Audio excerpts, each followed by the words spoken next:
Can a glue change your life? Let's find out.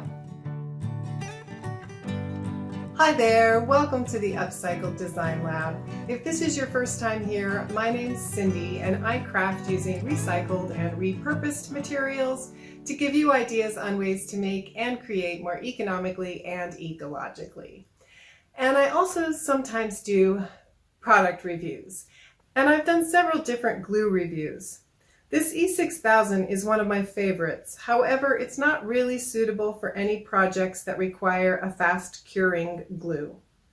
Now, hot glue is great for a fast bonding experience, but it requires a thick layer of glue and generally doesn't provide a very strong bond. So I've been on the lookout for a glue that has a strong bond, a quick set time, and precise glue application, and that can hold together hard to glue objects. And while I'm not a fan of super glues, I've decided to put these two products in some side-by-side testing.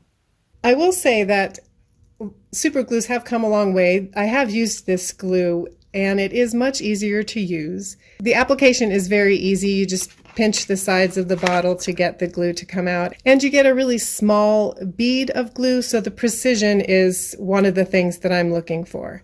And this product says that it's good for ceramic, leather, rubber, wood, paper, metal, and most plastics. For the JB Super Weld, it has a very similar tip as far as the application goes, and it comes out very similar to regular super glue. So again, the precision is there. But the two things that stood out about this glue to me were that it cures instantly with this light activator tip. And the other thing that really jumped out to me is not only does it bond, seal, and reinforce, it also fills, which I haven't seen on any other glues. So I'm going to be testing these two glues on a couple of tough to glue fake projects because I a lot of times end up trying to glue surfaces that are very uneven, have gaps in them. The contact between the two materials is very small, and sometimes there's weird angles that you can't brace very easily. So I need something that grabs really fast and will just hold. So for instance, I'm going to test gluing these two bottle caps together with the two glues. Now already I'm kind of using the super glue in the wrong way because it says to apply the glue to one surface and then press the two pieces together. But what I'm looking for, like I said, is more of a welding experience.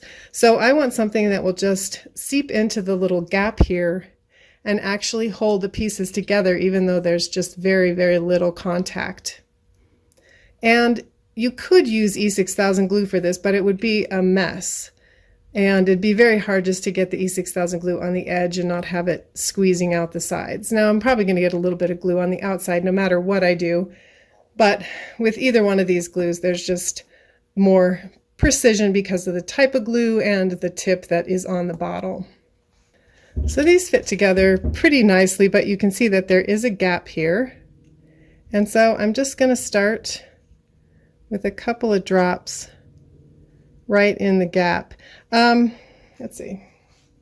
Before I start, I want to mark these. I'm just going to put this little piece of duct tape here so that I know where I started gluing. That way I'll know when I've made it all the way around. So this glue says to apply the glue and then hold the piece in place for 15 to 30 seconds. So I'm just going to make my way around the bottle cap here. And then when I get to the other side, I'll make sure I hold it for at least 30 seconds. You can see that it is really easy to apply. I'm not entirely sure it's getting into the gap here, but we'll see. And I'm not as interested in the strength of the bond as I am in the set time and whether it will set quickly and hold my pieces in place. If you are using super glue, this is a good one. The application of the super glue is much better than it used to be.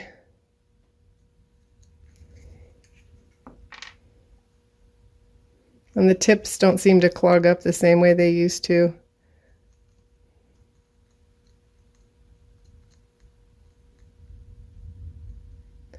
All right, so I've made it all the way around, and now I'm just going to hold it for 30 seconds. All right, so that's 30 seconds. Now hopefully the piece is at least going to stay together. I don't want to test the bond too much because it says to let it sit for 5 minutes.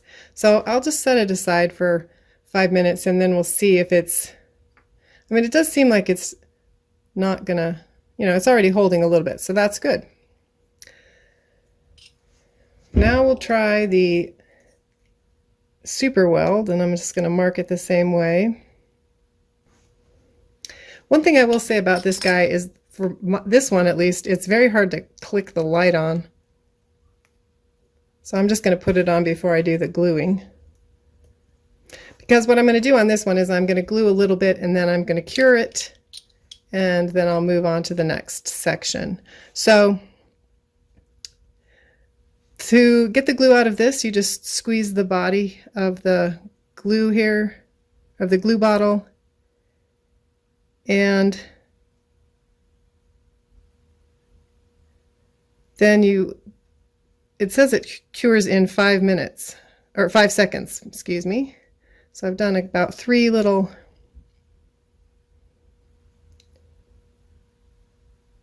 sections of the bottle cap, and now I'm just going to do the curing, and then I'll move on.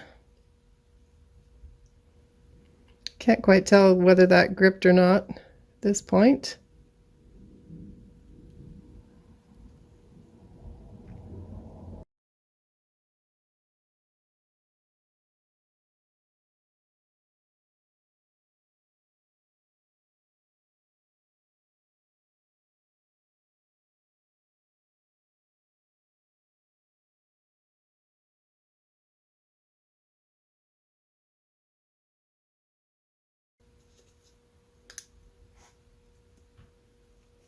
So far they're performing similarly, I think. The difference between this is that you can touch the glue once it's cured, and this glue is still definitely sort of wet. I noticed because I did touch this piece, and there are definitely some spots of glue that are still kind of tacky. So next up is the real test for both of these glues, because the other thing I want to test is how well it holds if you're not able to actually brace the piece, or if it doesn't set nicely on together like these pieces do. So for instance, if you were gluing something with very low contact, at least on one end, and you wanted to glue it at an angle or even straight up. So I'm going to try to glue this at an angle, but I'm going to put some gloves on because I don't want to get glue all over my hands. So I'm just going to apply the glue, probably not quite to the edge because I don't want my fingers to get stuck to the piece here, but I do want to see if it will hold at an angle. So I'm just going to put the glue, just run a bead of the glue along the edge here. I have a feeling that this is not going to hold well, so I'm going to set it down on its edge in hopes that it'll be able to dry kind of at this angle. But because the glue stays kind of wet for a while, I can't imagine that if I laid it down flat, that this piece is going to hold. So I think that's been over 30 seconds. So like I said, I'm just going to try to lay it down like this and see if it's even going to sort of halfway stay together, which it is, so that's good. You can see that it's holding together, but it's quite wobbly. So I'm just going to do the same thing with the JB Weld, but I'm hoping that it will actually be able to lay down flat and hold this at an angle right away.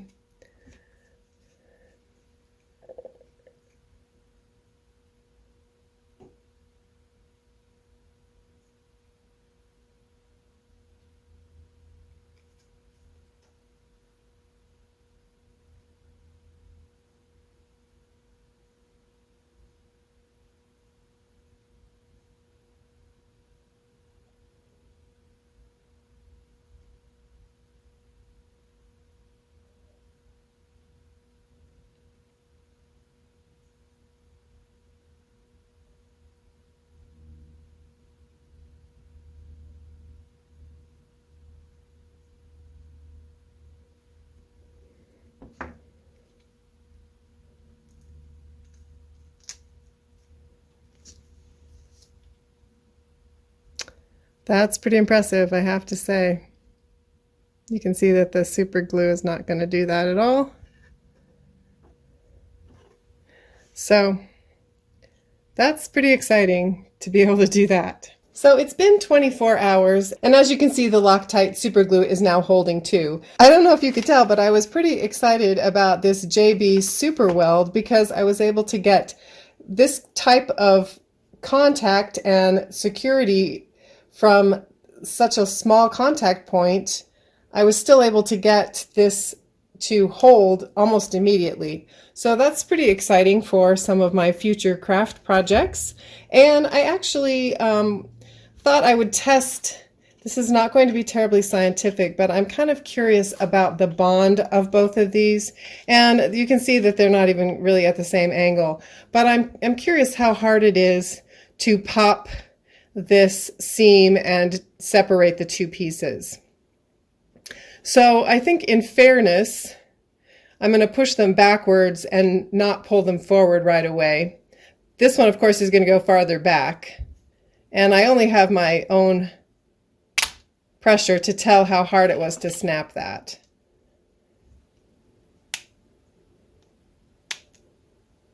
Interestingly enough, the JB Weld did not release it all. It did pull off. It didn't pop the same. I'm guessing that it might be a slightly more flexible glue, so it might be able to take a little more stress, which is just another positive for it. So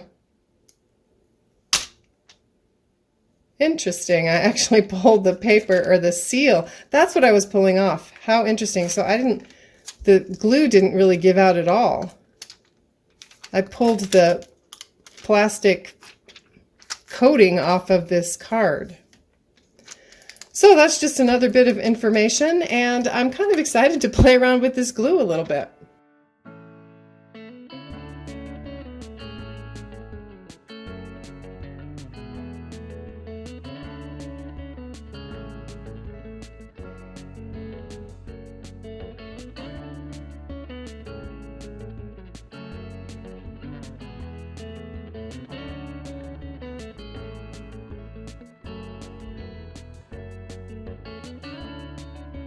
So will this glue change your crafting life? Let me know in the comments. I don't know about you, but I'm looking forward to using this JB Super Weld on some upcoming projects. If you enjoyed today's video, check out more from the Upcycle Design Lab in the links below. You can visit the description for a link to sign up for the Upcycle Design Lab newsletter. Be sure to hit the like button to help promote this video, and if you haven't already, I'd love to have you join my YouTube family by tapping the subscribe button. Thanks so much for watching. I hope to see you soon back here in the lab for my next experiment.